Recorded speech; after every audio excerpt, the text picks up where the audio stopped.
The number of people infected with the coronavirus has surged past the 70,000 mark. Here are the latest figures from the Chinese government. It's reporting just over 2,000 new cases today. That's a slight increase after 3 days of lower numbers.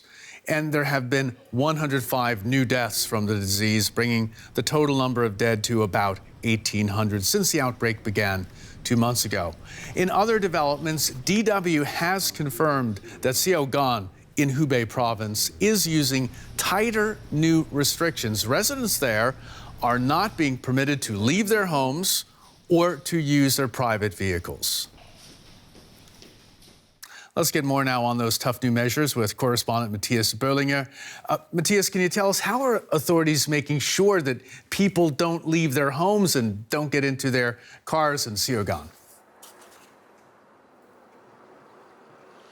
I can't tell you details about that, but it's not so hard to make sure people don't leave their houses in China, as most people live in compounds and fenced compounds. So you just need to control basically the door of that compound, and then you make sure people don't walk out, in and out.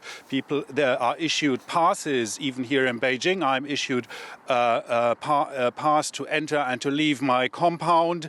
I'm not yet restricted from going in and out, but I have to show my pass, and I cannot receive visitors, for example. And that's true for most people here in Beijing. We are hearing the same from other cities. So Xiaogan and Huanggang, which is a city also nearby. These two cities are very close to Wuhan, the epicenter. They have taken it a bit further, and they are now preventing people from going out of their homes, even for buying groceries. Other cities we are hearing of in Zhejiang province, several cities have restricted the number of people for each household who can leave and the number of times they can leave. So basically one person is allowed to go shopping every 2 days from each household. So we are seeing all kinds of restrictions all over the country. Xiaogan is just one of the harshest. Okay, now, Matthias, President Xi, we understand, has just delivered a speech behind closed doors. Do we know anything about that, what he said then? Yeah, it has been published. It has been published this weekend in Qiushi. That's the party theory newspaper. And there is lots of talk about winning this people's war against the disease and how he is leading it. But there's one very interesting detail. He says in that speech that he has been leading this battle from January 7th on. Now, January 7th was a time when officials still said that the virus would not spread between humans, and when they did not admit they had a problem. So in some way, he is now taking responsibility for this massive failure to curb the infection at an earlier stage. And that's quite remarkable. It could mean that they are confident now of winning and this battle against the virus, although we are not seeing any numbers on the ground that would point to that.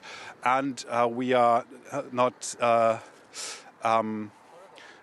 somebody just gave me a mask, because people, when I stand here without a mask, they think I shouldn't. So he is basically taking responsibility, and it could mean that they are confident. It could also mean that he could not shun the responsibility after Wuhan's mayor has already said that he informed the authorities timely.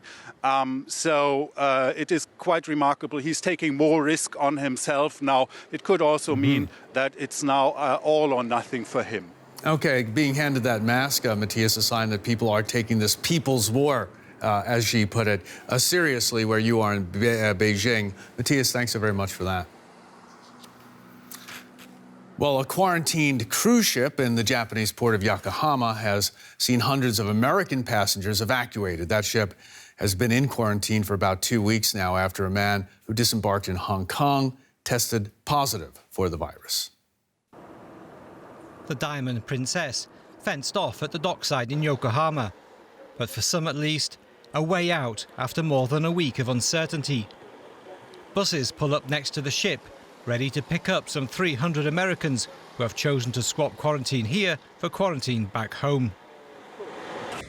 All right, this is it. We're about to step into the big wide world, so I have to put my mask on and get going. Bye. Cheryl Molsky and her husband Paul are from Syracuse in New York State. After being cooped up on the ship for 12 days, they've agreed to be flown back to the US, where they'll spend another 14 days in isolation. They shot this cell phone video of their own evacuation, in this case at least a good-natured event. The bus will take you to the airplane takes you to the United States, and then you get your passport.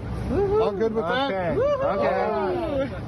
And then they're on the road, leaving behind them at least 40 Americans who have contracted the virus. Those patients will remain in Japan for treatment. And the last leg of the evacuation, government-chartered jumbo jets ready to fly to California and Texas. An eventful holiday is drawing to a close.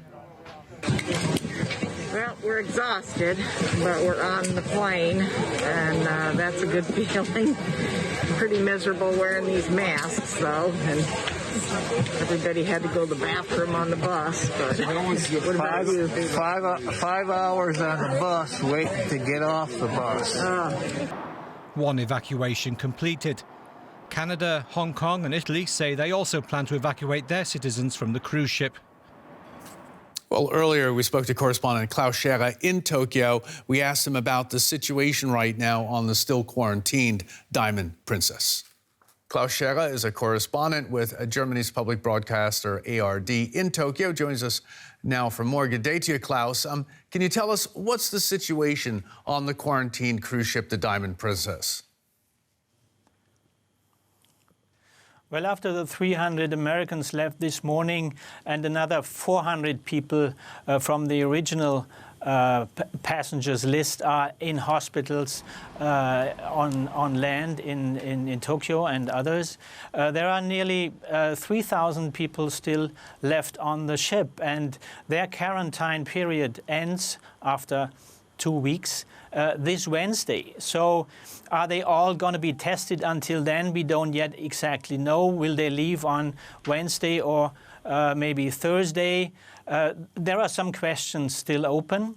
That might be the reason, and some might see the American decision to take their people out as if they have lost patience in the handling of the issues by the Japanese officials, and also putting pressure on other governments. There were Canadians on the ship who said, well, your government, you Americans, they take care of you, mine just doesn't care. So now we have confirmation that Hong Kong and Canada will take also people out, which makes up to another 500, and also Australia, Italy and Taiwan.